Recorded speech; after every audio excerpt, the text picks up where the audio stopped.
7 साल की बच्ची को सुबह यहीं पाया गया था और ये माना भी जा रहा है कि उस सौतेले चाचा ने उसके साथ दुष्कर्म किया।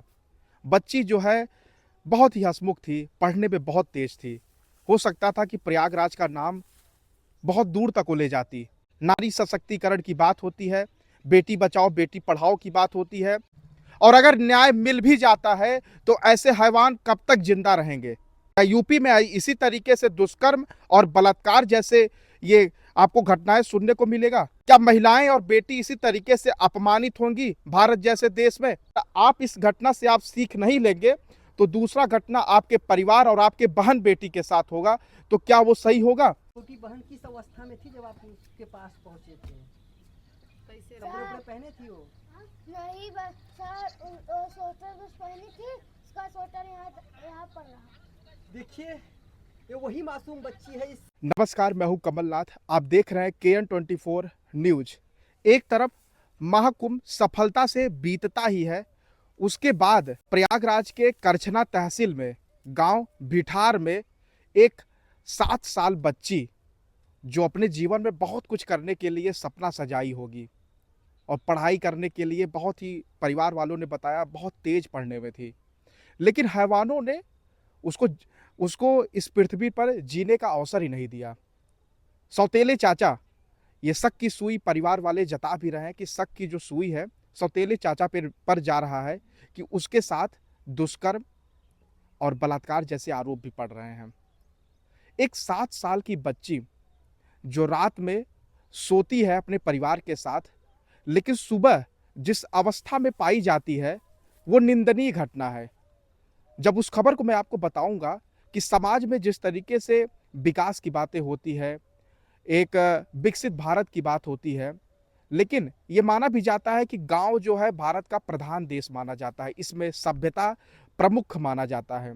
लेकिन गांव में जिस तरीके से ये घटनाएं समाज में एक जो है मैसेज दे रहा है वो काफ़ी दुखद है। अगर मैं बताऊं तो करछना के भिठार गांव में यही वो जगह था जो 7 साल की बच्ची को सुबह यहीं पाया गया था और ये माना भी जा रहा है कि उस सौतेले चाचा ने उसके साथ दुष्कर्म किया। बच्ची जो है बहुत ही हंसमुख थी, पढ़ने में बहुत तेज थी। हो सकता था कि प्रयागराज का नाम बहुत दूर तक वो ले जाती। प्रयागराज का ही नहीं बल्कि भारत का भी नाम काफ़ी ऊंचाइयों तक लेके जाती। लेकिन हैवानों ने उसके साथ जिस तरीके से ये दुष्कर्म किया, क्या ऐसे ही भारत का विकास होगा? क्या समाज में यही बचा हुआ है कि हैवान इस तरीके से जो है घटनाएं करते रहेंगे और बहन बेटी आज के समय भी सुरक्षित नहीं पाएंगी?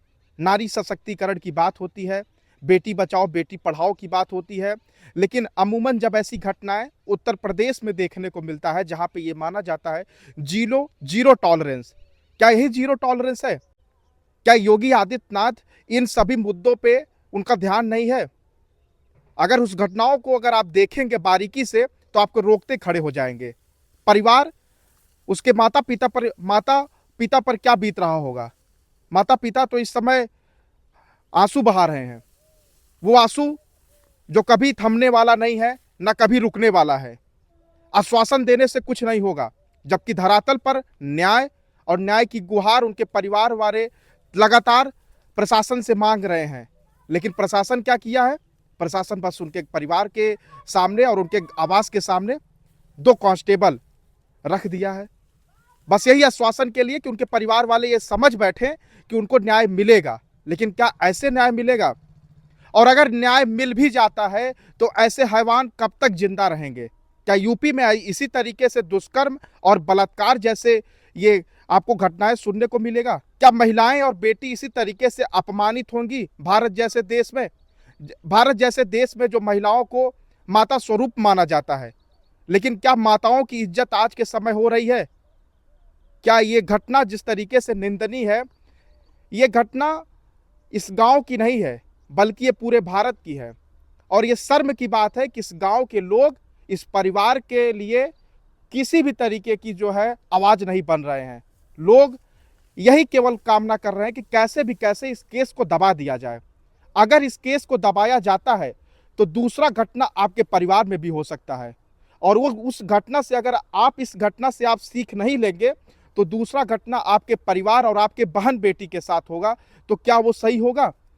ये घटना ये सिद्ध जरूर कर देता है कि बहन बेटियों के साथ ये हैवानियत और ऐसे राक्षस को जिंदा नहीं रहना चाहिए। ऐसे राक्षस पर ऐसे कानून और ऐसे बुलडोजर एक्शन लिए जाना चाहिए।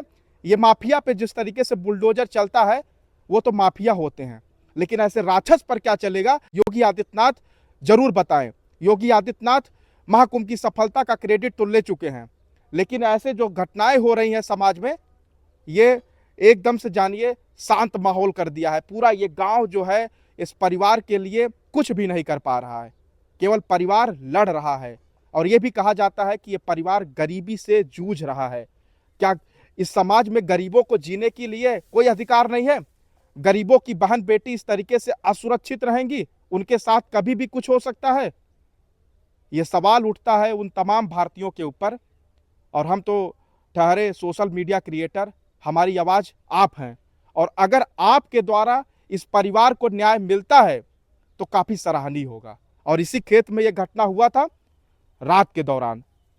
यह माना भी जाता है कि इस घटना के बाद प्रयागराज में दहशत का माहौल है, और यह दहशत का माहौल निरंतर यूपी में ऐसा हो रहा है। यह ऐसा एक केस नहीं है कि एक बार केवल करछना में हो गया है, इसके बाद ऐसा नहीं हो रहा, निरंतर हो रहा है।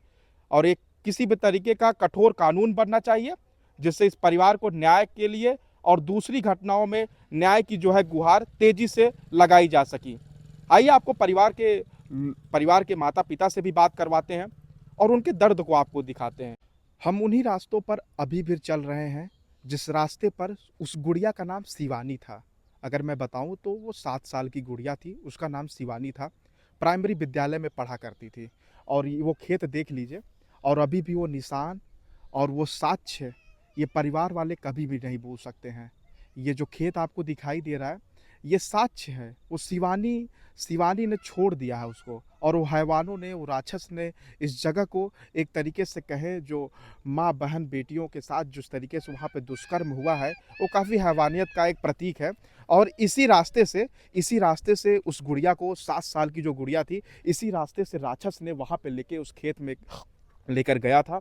और देखिए मैं उसी जगह पर मौजूद हूँ, और वो सामने देखिएगा वही वो घर था, वो टीन शेड जो घर है, उसी टीन शेड घर में जो है पूरा परिवार एक नींद फरमा रहा था, सुख चैन की जो है नींद फरमा रहा था। अमूमन जो गांव के लोग होते हैं 6 या 7 बजे सोने का प्रयास करते हैं, 8 बजे तक सो जाते हैं। हैवानों ने पूरा प्लान तैयार किया था, पूरी एक संरचना बनाया हुआ था कि इसी दिन हमको करना था।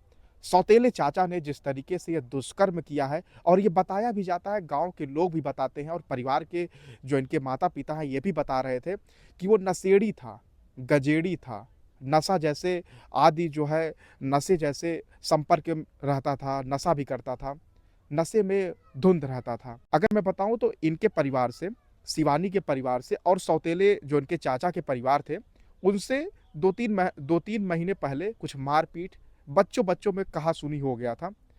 या तो ये भी नहीं है कि उस रंजिश को मिटाने के लिए उसके दिमाग पर चढ़ चुका था, उस रंजिश को ऐसे कारनामा वो कर चुका है। आइए आपको परिवार वालों से भी बातचीत करवाते हैं। और ये देखिएगा इस तरीके से यहाँ पे जो है फसल लगाया गया हुआ है, और उनके परिवार वालों से भी हम बातचीत करेंगे जिस दिन ऐसी हैवानियत का ये घटना उस दिन घटा हुआ था, जो हम आपको बारीकी से दिखा रहे हैं। KN 24 न्यूज ऐसी घटनाओं को दिखाता है जो धरातल पर और जो समाज में एक नया क्रांति ला सकता है। ये समाज में एक नया मैसेज दिया जा सकता है कि परिवार में जिस तरीके से दरार पैदा हो रहा है, बताइए सौतेले चाचा ने ऐसा हरकत कर दिया। हर तरह की खबरें, कोई पिता अपने बेटी के साथ रेप कर दे रहा है। यानी हम कहें परिवार आज के समय टूटता हुआ, और उसमें जो है स्वभाव जो है आज के समय वैसा नहीं रह पाया है।